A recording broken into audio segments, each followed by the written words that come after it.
자, 일단 여러분 이 수학 만점왕 6-1의 4단원 비와 비율에 대해서 보겠습니다. 비와 비율.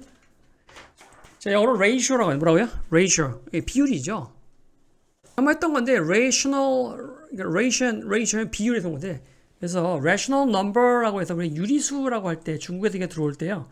유리할 때 유자가 있을 유자고요. 리가 이치 이자인데 이 ratio를 이거를 이성이라고 해석했기 때문에 그랬던 거죠. 이성이 있는 숫자, 유리수. 무리수, 이성이 없는 수, 이게 말이 안 되죠. 그때 rational이라는 것은 이성이라는 뜻이 아니라 바로 비율에, 바로 ratio에서 온 것이다. 비율이, 비율로 될 수 있는 숫자, 소수점도 될 수 있고 그런 것들을 유리수라고 하는데 rational number입니다. 이게 유리수. 아무튼 이 비와 비율은 ratio라는 영어 단어에서 온 것이다. 비와 비율은 우리 생활 속에서 아주 많이 찾을 수 있는 거예요. 이번 시간 준비한 내용, 자 이렇게 두 수를 비교하는 방법을 살펴볼 거고요. 또 비와 비율이 무엇인지를 함께 확인해 보도록 하겠습니다. 웹툰의 내용부터 확인해 볼게요.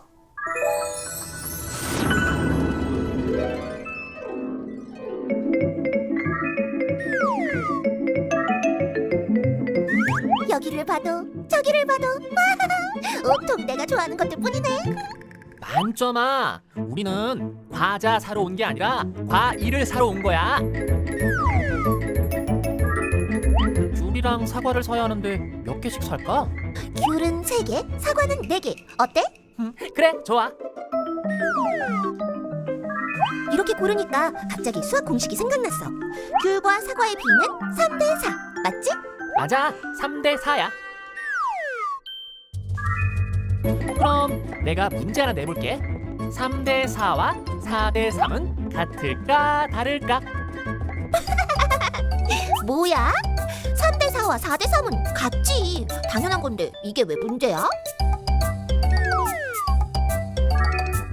땡! 3대4와 4대3은 달라. 다르다고?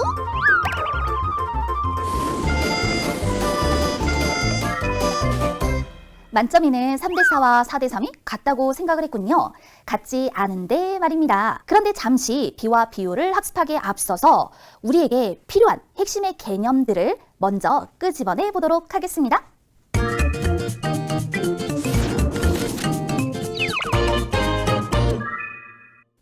여기 보니까 뺄셈, 우리 너무 잘 알고 있는 뺄셈이네요. 그런데요, 이렇게 두 가지 의미가 있다는 거 6학년 친구들 알고 있나요? 사실 이 개념은 초등학교 1학년에서 배웠던 겁니다. 무슨 말인지 볼게요. 8에서 2를 뺀다. 그러면 대부분의 학생들은요, 8개에서 2개를 뺐으니까 남아있는 건 6개요 라고 생각을 하게 되죠. 바로 이런 상황을 우리는 뺄셈에서 제거를 하는 상황이다 라고 얘기를 해요. 그러면 8 빼기 2는 6과 같습니다. 8개에서 2개를 덜어내 6개가 남습니다. 그런데요, 이 똑같은 식을 보고서 우리는 비교의 개념으로도 접근을 할 수가 있어요. 이건 무슨 말이냐면, 자, 이렇게 8개가 있더라. 그리고 그 아래에는 2개가 있더라. 그래서 하나씩 짝을 지어보자. 그랬더니 8개는 2개보다 6개가 더 많은 것이더라. 이것도 역시 8 빼기 2는 6과 같습니다라는 뺄셈 식을 가지고 확인할 수 있는 상황이 되죠. 뺄셈은 이렇게 제거의 상황이 있고 비교의 상황이 있어요. 여러분은요, 이 아래쪽에 있는 이 비교의 상황을 잘 기억해 둬야 합니다. 우리가 학습하게 되는 비와 비율에서 두 수를 비교할 때 바로 이 뺄셈의 방법 중 비교라는 방법이 적용이 되거든요. 초등학교 1학년에서 배웠던 개념이 이렇게 중요하게 다시 다뤄지는군요. 자, 그리스 로마나 이집트의 문화권이나 여러 가지 조각상들, 여러분 그 이집트의 벽화, 그림, 거기도 이런 황금비, 비율이 굉장히 많이 비례가 들어가서, 알겠어요? 몸 전체의 길이는 팔을 3개를 합친 것 같이 돼야 되고, 적당한 사이즈, 비율에 대해서 굉장히 고대인들도 연구를 많이 했습니다. 자, 그럼 이번엔 나눗셈. 나눗셈은 몇 번 선생님과 함께 확인을 했었어요. 근데 여기서는요, 8은 2의 몇 배인가 라는 것과 2는 8의 몇 배인가 라는 것, 이 두 가지를 좀 비교해 보도록 하겠습니다. 그렇다면 8은 2의 몇 배냐? 우리는 아주 쉽게 표현할 거예요. 8 나누기 2, 그 몫이 4니까 4배입니다 라고요. 그런데 그 의미를 살펴보면 8은 2를 기준으로 하였을 때 그 2의 몇 배가 되는가 라는 걸 물어본 거란 말이죠. 그렇다면 8이라는 녀석은 이 입장에서 볼 때 2의 무려 4배나 돼야 8이 될 수 있어요. 그렇죠? 엄청 큰 녀석이 8은. 이 아래에 있는 거 2는 8의 몇 배냐라고 물어보았을 때에는 식은요 2 나누기 8이라고 표현을 할 거예요. 그런데 그 의미가 뭐냐면 8을 기준으로 하였을 때 2는 8의 몇 배냐라는 것을 물어본 거란 말이죠. 한 배도 안 되죠, 이거는. 알겠어요? 한 배도 안 된단 말이에요. 0점 몇 배예요. 그럼 이건 분수로는 8분의 2니까 기하분수로 4분의 1. 따라서 2는 8의 4분의 1배입니다. 라고 말할 수 있게 되는 거죠. 나는 4분의 1은 0.25입니다. 0.25배예요. 한 배도 채 안 된단 말이죠. 셈에서 이와 같은 식이 무엇을 기준으로 하였을 때 몇 배가 되는 것인가 라는 관계를 미리 살펴둘게요.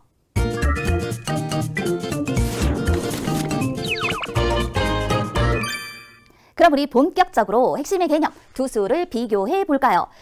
우리 교재에서는 여러분 84페이지입니다. 84페이지 여기 두 수를 비교해 볼까요? 여기를 보시면 되겠어요. 84페이지. 수를 비교하는 방법 두 가지. 하나는 뺄셈, 하나는 나눗셈. 자, 여기 보니까 여학생은 3명, 남학생은 6명 있을 때 여학생 수와 남학생 수를 비교하기라고 했습니다. 결국 두 수 3하고 6을 비교하여라. 근데 뺄셈으로 비교를 할 때는요. 큰 수에서 작은 그냥 수 빼주면 빼주면 되죠. 돼요. 그래서 우리 6 빼기 3은 3과 같습니다. 그런데 이 뺄셈식을 보고 해석을 할 때 두 가지 해석을 할 수 있어요. 뭐냐면 남학생은 여학생보다 3명이 더 많습니다. 또 하나는 여학생은 남학생보다 여학생보다 3명이 더 부족합니다. 적습니다. 뺄셈으로 비교를 한다. 식을 쓰고요. 두 가지 형태로 해석을 할 수 있구나라는 걸 살펴둘게요. 또 나눗셈으로 비교를 한다. 그러면 이런 경우는요. 6을 3으로 나눌 수도 있고 아니면 3을 6으로 나눌 수도 있어요. 그럼 6 나누기 3은 2와 같으니까 그럼 이럴 때는 어떤 해석을 할 수 있을까요? 남학생 수는 여학생 수의 수의 무려 2배가 됩니다. 두 배가 라고 해석을 할 수 있고요. 그런데 아래와 같이 식을 썼다면 3 나누기 6은 6분의 3이고 기하분수로 2분의 1이잖아요. 그럼 이럴 때는 어떤 해석을 할 수 있다? 여학생은 자, 이거는 나누기를 곱하기로 할 수 있고요. 곱하기. 그러면 이제 6이 아니라 6분의 1로 바뀌겠죠? 6분의 1로 바뀌죠. 그러면 3 곱하기 6분의 1이 되는 것이에요. 자, 그러면 얘는 자, 그래서 3 나누기 6은 3 곱하기 6분의 1이고 이거 위로 곱해주니까 그러면 6분의 6 곱하기 3일은 3 이렇게 됩니다. 나눠주면 3으로 나눠줄 수 있죠. 이건 한 번 들어가고 이건 몇 번 들어가? 두 번 들어가죠. 이렇게 약분할 수 있죠. 그래서 2분의 1이라고 그래서 이야기를 선생님이 하신 거예요. 남학생의 2분의 1배입니다. 라고 해석을 할 수 있게 됩니다. 이처럼 두 수를 비교할 때는 뺄셈으로 비교할 수 있고 나눗셈으로도 비교를 할 수 있죠. 이걸 알아두면 되는 거예요. 그럼 이것도 한번 볼게요. 이번에는 조금 그 관계가 복잡해요. 모둠수에 따른 모둠 원수와 귤수를 비교하자라고 했습니다. 모둠의 수가 1, 2, 3, 4로 그 모둠의 수가 하나씩 많아질 때 모둠 원의 수와 귤수는 어떻게 될까요? 자, 1일 때 모둠 원수 3명의 귤수가 6개. 그럼 두 모둠이 되면요. 모둠 원의 수도 2배가 되고 귤의 수도 2배가 되겠죠? 세 모둠이 되면 모둠 원의 수가 3배가 되고 귤수도 역시 3배가 됩니다.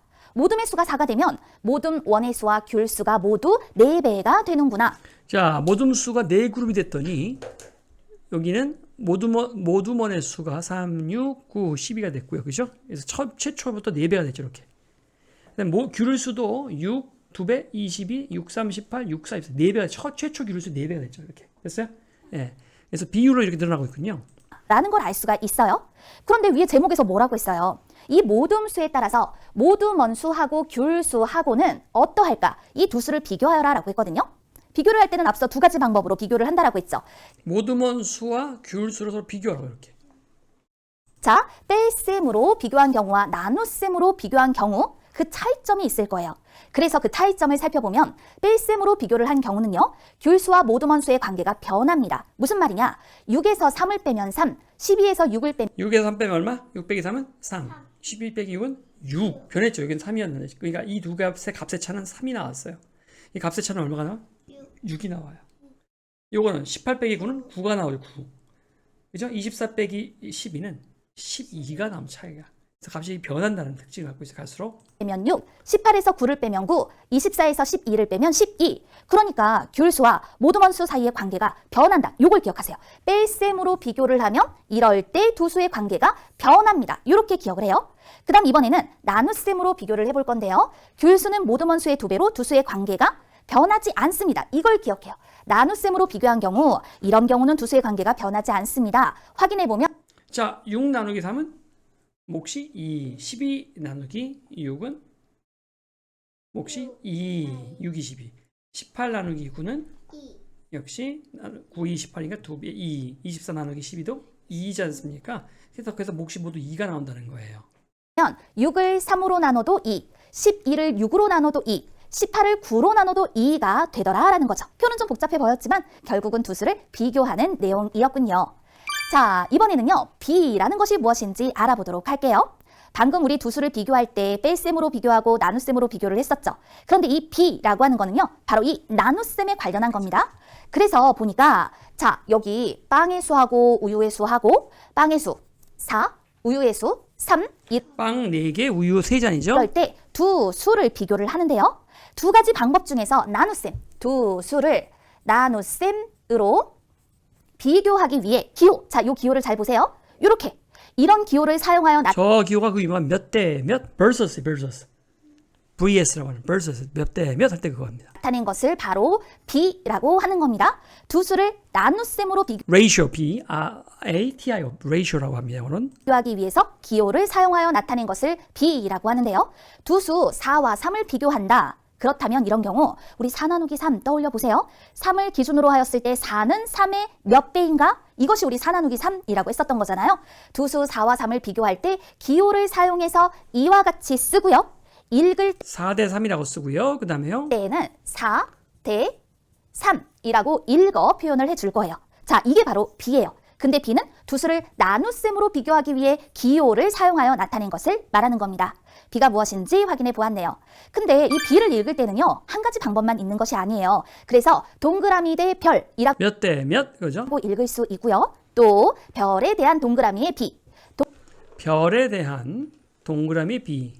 동그라미의 별에 대한 B, 동그라미와 별의 B 이렇게 네 가지 방법으로 읽을 수가 있어요. 그런데 지금 이 B는요. 별을 기준으로 하였을 때 동그라미가 별의 몇 배인가를 나타내주는 B입니다. 그렇기 때문에 이 별, 기준에 되는 수가 어디에 위치하고 있는가 이것을 잘 기억해두면 돼요. 요거는 별이 기준이에요. 별이. 그래서 별에 대한 동그라미에 B가 몇 개, 별 하나를 먹으려면 동그라미가 몇 개 필요하게 이런 거죠. 그렇죠? 뭐 3개일 수도 있겠고 거꾸로 3분의 1개일 수도 있겠고 그 다음에 이것의 별에 대한 B 이거와 별의 B 이걸 잘 알면요. B를 읽고 읽은 것을 가지고 다시 기호를 사용하여 B로 표현해 줄 수 있게 됩니다. B에 관련한 내용이었네요. 자, 그럼 배운 핵심의 개념을 거기까지